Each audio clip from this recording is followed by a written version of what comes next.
One. Welcome to Coaches Corner, everybody. I'm your host, Coach Tripp. To my players, right? 8 great years at Catholic, 5 fantastic years at Tate, now retired, and just talk about sports now.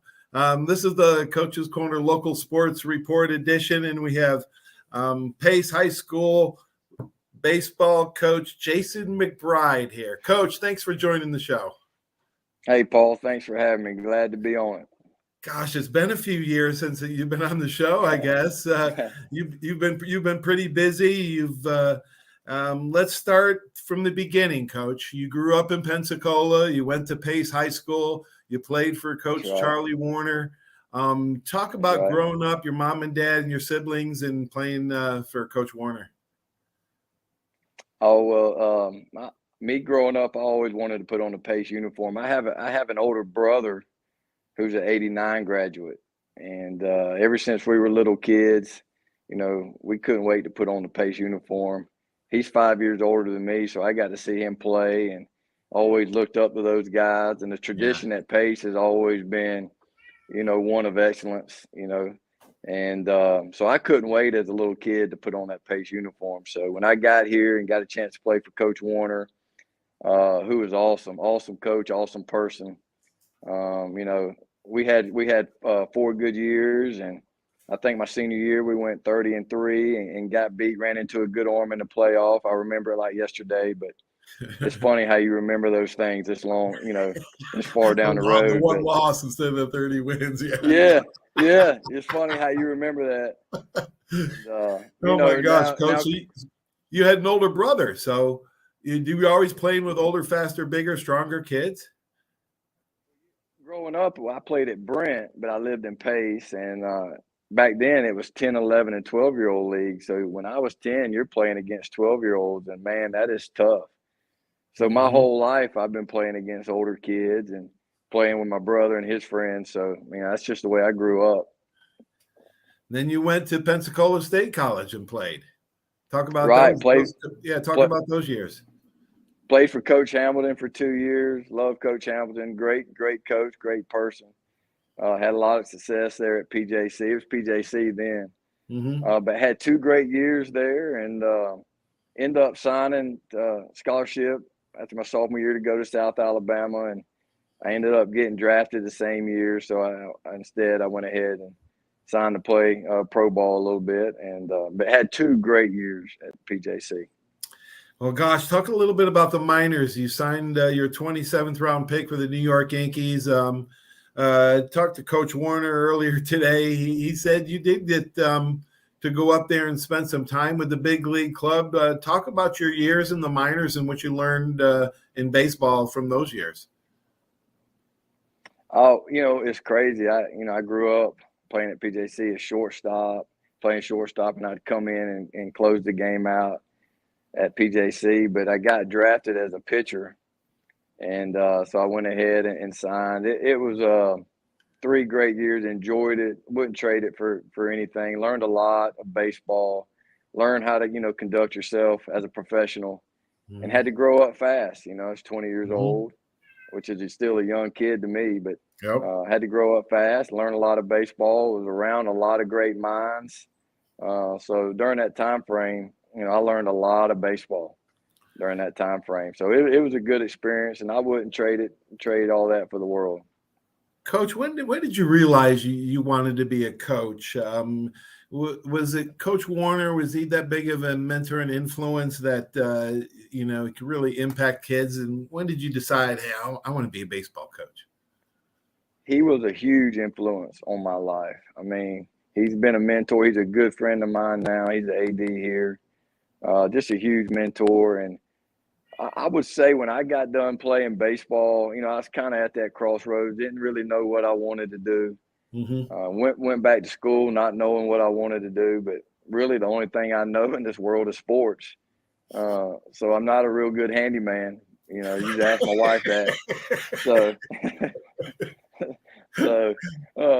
only thing I know how to do really is been around sports my whole life. So that was the only thing that I knew. So went back and got my degree and got into coaching and got hired Coach Warner and actually Coach Lindsay, football coach here, who coached me. got me hired here at Pace, and those two coaches had a big influence in my life. Gosh, it's your 10th, 11th year here already. And I'm glad you decided early that coaching was for you. I didn't get into coaching until I was like 40 years old. So it's good that you started young. You can last and have more of an impact. How are you keeping your focus on your kids? Because you guys are having such a great year. They're reading all the social media and all the, newspaper clippings.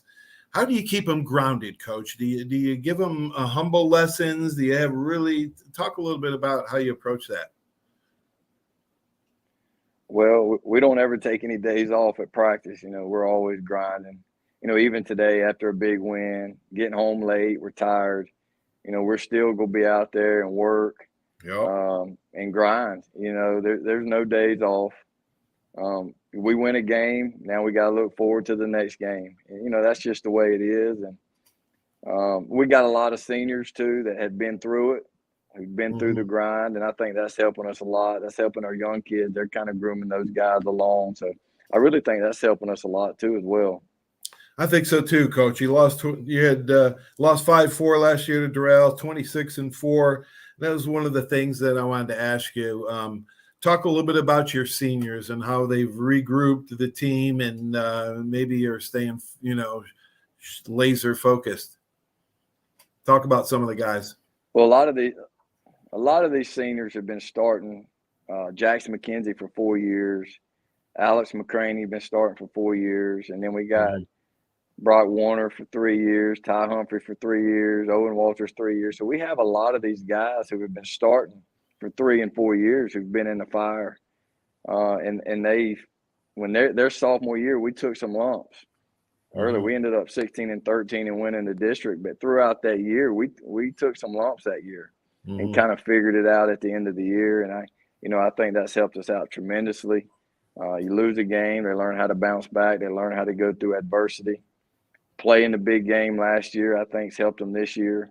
Because we've been in a lot of big games this year, and the stage didn't get too big for us. And I've seen it in the past where we go in against the Tate first game of the year, and the stage gets too big for some of these guys. Right. And this year we didn't have any of that. They just stayed focused. No game seemed too big, and I think that's helped us win these close ball games here this year.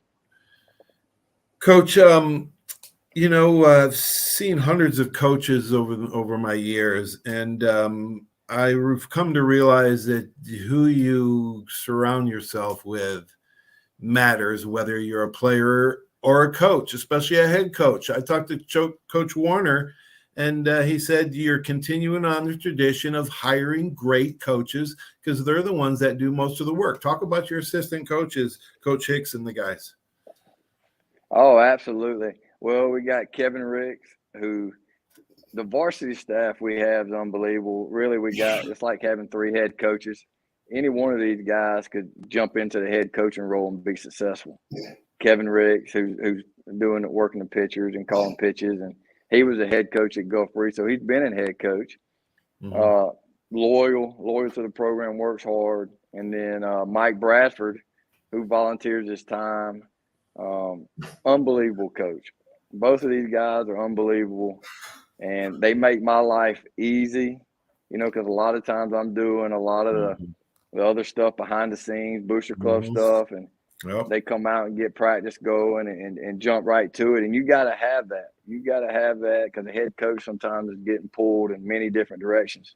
Right. And these guys do a great job. And then, going down the staff, JV coach Keith Kersher does a phenomenal job, cares about kids. Bear Comer, old former player, played college ball, does a great job with the young kids. And then Jacob Barlow from the lower levels. And all that matters working your way up to varsity. And Jacob Barlow, former player. So I love having former players that played at Pace, that understand the Pace tradition, that understand what it's about, the loyalty of what it's about. And but these guys, I couldn't ask for a better coaching staff than what we have this year. Coach, it does start when they're young. You know, starts when in the little leagues and in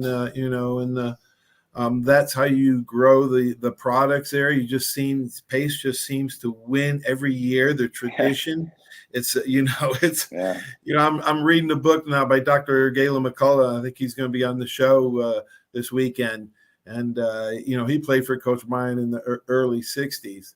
And it's just the consistency, the grind, and the desire to play for a certain university or high school, and that brings a lot of not only does it bring a passion, but it's the placebo effect. If you think you're going to win, you're going to win. Right? Yeah, yeah, that's right. You guys are not in an easy district. There's 2 other teams that are in the top 10 in the state. So the districts, you got to be laser focused next week, and then even to get out of the districts. Talk about the challenges that has, and also the advantages for playing a tough schedule for the rest of the tournament. Well, yeah, our district's really, really tough. Not only our district, our region is really, really tough. And I think our region is probably hands down the toughest in the state, 1 through 20. You got about 20, 21, 22 teams in your region. Hands down the toughest region. Our district, Gulf Breeze, man, we had a dogfight with them last night. They're tough. They got a good team. They're well coached. Tate, Tate's always Tate. They're going to be good every year in and year out. Well coached over there. Had some dog fights for them, and that game, you never know how that game's going to go when we play. Those rival games, you never know how that's going to go. But tough district to get out of. We ended up with a 1 seed, which is good. We play the winner from Milton Navarre. So Gulf Breeze and Tate, they got to fight it out in that 2-3 spot. Which that's going to be a heck of a game between those 2 teams. That's the toughest game. That's the toughest playoff game, really. The first one, because they don't get in, right? If the loser of that doesn't get in, right? Well, they have changed the rules so much now. Oh, have they? Is it the top 8 in the region now? Top 8 in the region. You get 4 district winners in, and then you get 4 at-large teams in. Oh, okay, good. They'll be in. It's not the top 2, and they're sitting at 5 and 6 in our region, so they could lose the district tournament and still possibly get in. Well, that's fair. I'm glad they went to that a few years ago. They did that in football too. I'm always criticizing the FHSAA. I criticize them enough, but when they do something good, you got to praise them. All right, Coach. I agree with that. Yeah. Coach, how do you make practices really hard and competitive? Well, we have long practices for one. We hit and hit, but we just try to stay focused and fundamentals. I really believe in fundamentals, bunting, running bases, and that's something we do every day. We bunt and we run bases every single day, and we hit, and we try to make things as game-like as we can when we're in BP. We're shagging fly balls live. We're taking ground balls live. Because I think that's how you get better. You can hit fungo all day long, but you really got to see the ball off the bat. So, and sometimes we play little BP inter squad games just to try to keep them competing, keep them fresh. And but main thing is fundamentals. We bunt and we run bases, and I believe that's what wins ball games. Coach, there's no substitute for hard work, right? No substitute. Gosh, this is a different game than the high school game. I mean, than the college game and then the pro game. High school is a different ball game. You don't play for the long ball. I mean, we'll hit one every now and then, but the team that can put it ball in play is the team usually that wins. The team that can put pressure on teams. Yeah, I always cringe a little bit when I hear coaches say, we can get everything done in an hour and a half. No, you can't. I'm like, time out right there, dude. All the teams that I've been championship parts of, whether player or coach, we're grinding for 2.5, 3 hours. Yeah, it's you don't have if you're not doing it, you can't get the work in, right? Well, I give you a little story, and these seniors can attest to it. You can ask them. When they were sophomores, we were going through a little struggle, a little funk during the year, and we lose the game on the road. We come back and turn the lights on and got after it and practiced probably for 2 hours. Got after it after the game, and from that point on, we had practices like that, every day. You made an error, we were running. You popped the ball up, we were running. And from that time, we went on a little run that sophomore year, So I think that had made our practices a little better because they don't want to go back to that. Yeah, right, exactly. You got to have the gut checks. I mean, everybody, all the great ones have done it, man. Gosh, we can go on and on, man. You got to respond in a proper manner. All right, so we talked about the district. I had a question for you. What baseball managers, coach, do you admire, whether it be college or the Major League Baseball? Well, I've always been a big Joe Torre fan. I'm a Yankees fan, and I've always been a big fan of his and love the way he did things and just love the way he managed the ball club. It seemed like he was a real players coach. It seemed like the players loved him. And that's me on the outside looking in. Maybe it wasn't that way, but it sure seemed that way. Yeah, absolutely. Are the Yankees your favorite Major League Baseball team? Yeah, they are. I grew up. I subscribed to the Yankees magazine when I was a kid. Used to read all about Ricky. Oh, you grew up a Yankees fan? Grew up a Yankees fan. Absolutely. Jeez. Well, I grew up a Yankees fan upstate New York. When I'm so old, cable came into existence when I was a little kid, and they had the Yankees. My dad's Italian, and all the DiMaggio's and all that got man. Man, the Yankees game was always on when I was a kid. Oh yeah. Well, most people grew up Braves fan around here because you could watch it on TBS. So I think I was the oddball around here that was a Yankees fan. Me too. Yeah. Everybody in Alabama was a Braves fan. I think I was the only Yankees fan there. Yeah.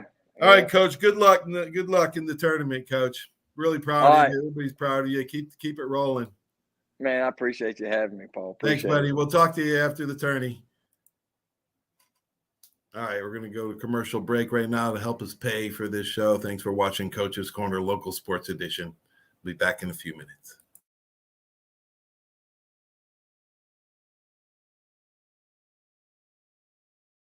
There's a reason why Hill Kelly in Pensacola is the #1 selling Chrysler Dodge Jeep Ram dealer between Jacksonville and New Orleans. While other dealers have taken advantage of a competitive market with higher prices, Hill Kelly has discounted prices to the lowest of the year. And Hill Kelly in Pensacola won't surprise you with excessive charges beyond the selling price. Come see why people from Milton, Pace, Foley, Bay Minette, Daphne, Gulf Shores, Mobile, and beyond are driving to Hill Kelly in Pensacola to buy their next new Chrysler, Dodge, Jeep, or Ram. At Hill Kelly, the bottom line price and your satisfaction are what really matter. So before you sign, check the bottom line and make the trip to Hill Kelly in Pensacola to see what true local ownership can do for you. At Hill Kelly Chrysler, Dodge, Jeep, Ram, Highway 29 in Car City, Pensacola. Or shop online 24/7 at hillkellydodge.com. When it comes to bottom line pricing, nobody beats a Hill Kelly deal. Nobody.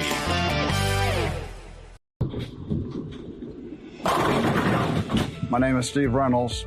I'm the manager and owner of Cordova Lanes, and we help keep your mind out of the gutter. Cordova Lanes is part of the community of Pensacola.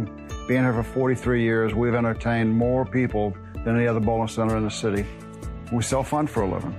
Cordova Lanes is located at 2111 Airport Boulevard in Pensacola, behind Cordova Mall. Come on out and see us at Cordova Lanes Bowling Center. Thank you. Are you riding around in a filthy vehicle? Dirty car no more. Visit Ronnie's Car Wash today to get it shining in no time. They have 3 convenient locations with another coming soon. The unlimited monthly wash packages start as low as $14.95 per month with free vacuums, multi-purpose spray, and towels. Visit them in Gulf Breeze, Navarre, Fort Walton, and soon Crestview. Don't wait, wash today. Be sure to see Ronnie's Car Wash on Facebook to see the latest specials and discounts. You'll be riding and shining in no time. Given the choice, we'd choose new over old anytime. Snap our fingers and undo years of wear and tear that every home endures. Thankfully, First Choice Home Improvement turns ugly into unugly almost overnight. First-rate materials, low prices. The transformation is unbelievable. First Choice Home Improvements, your unofficial headquarters for turning ugly into unugly. Call them today, 476-8887. Online at firstchoicehomeimprovements.com. Your first choice is the best choice, so make your choice First Choice. For over 30 years, you have seen the orange Beck signs all over the Gulf Coast listing a property for sale or lease. Beck Partners is your trusted advisor in commercial real estate, property management, commercial and personal insurance. Senior Vice President David Valletto has been with Beck Partners since 1989. Take advantage of his wealth of knowledge by calling him today at 982-7352, 982-7352. Extensive experience in all aspects of leasing, sales, management, and site selection will make sure your expectations are exceeded. Welcome back to Coaches Corner. After our great sponsors, a little bit more on local sports report, high school softball leaders. Of course, we just talked to Coach Jason McBride. I want to thank him for that interview. They are 21-2, number 1 in Class 6A. Catholic High School under legendary coach Richard LaBounty, 17-6, and ranked number 7 in the state in 3A. And we talked about Gulf Breeze and Tate. They're number 8 and number 10th in 6A, which is a tough, not only district, but a tough region. Pace Softball is number 1 in Class 6A, number 2 overall in the state of Florida with a 21-1 record. That's right. They lost Monday night to Orange Beach 4-2. They have All-American pitcher Jaden Hebner, only a junior, committed to LSU. And, boy, she can not only pitch, she can hit, batting .446. And she has a .08 ERA this year. That's right, .08. Her opponents batting average is .067. 40 wins, 757 Ks in her career. UWF Argo update. What's going on up in Argo land? They're the baseball teams 29-14, 19-8 in the conference, and they're tied in the Gulf South Conference with Montevallo for first place. Argo baseball team is on fire. That's right. They've won 13 straight games. They have a 3-game series at Valdosta State starting Friday and doubleheader on Saturday. Coach Mike Jeffcoat can coach. Let me tell you, learn more about him on our April 13th local sports report show. Just check it out on Facebook or on YouTube channel. I'll just search Paul Tripoli Coaches Corner. You'll find the April 13th and learn more about Coach Jeffcoat. NCAA South Regional Tourney actually starts Thursday, May 18th through Sunday the 21st. The Super Regional is next weekend, 26th through the 27th, and the National Championship runs from Saturday, June 3rd to Saturday, June 10th. So we hope the Argos are there. Argo softball team 19-19 this year, 11-15 in the conference. Top 8 teams in the conference make the tourney, and they sit at number 8 when they have Montevallo. So, Montevallo over the weekend. So good luck to them. Also, some news: Pensacola State Pirate play. Go here, get there with the Pirates. That's right. Pensacola State had 3 athletes sign scholarships. Baseball player Colton Ryle signed with the University of Louisiana Lafayette. 2 basketball players signed: Nigel Sturkey with Harris Stowe at NIIA in St. Louis, and Zodrick Garrett signed with Texas A&M Commerce. Spring football, if you're interested, Wednesday, May 17th, Pine Forest at Catholic at 6:30. That might be the spring game to go to. It's the only one on that night. On the 18th, Pace at Milton, as they have the backyard rivalry going on there. And Friday, a few games: West Florida at Washington. Northview's just going to have a scrimmage. Fort Walton Beach at Escambia at 7 o'clock. Bay at Tate. Navarre at Gulf Breeze at 7. Those are the spring football games that we have of note. Catch our Coaches Corner on Saturday. We'll try to get Dr. Galen McCullough to talk all about some great coaches in history. Thanks for watching Local Sports Report, Coaches Corner. I'm Coach Tripp signing off. Have a great sports day, everybody. Good night.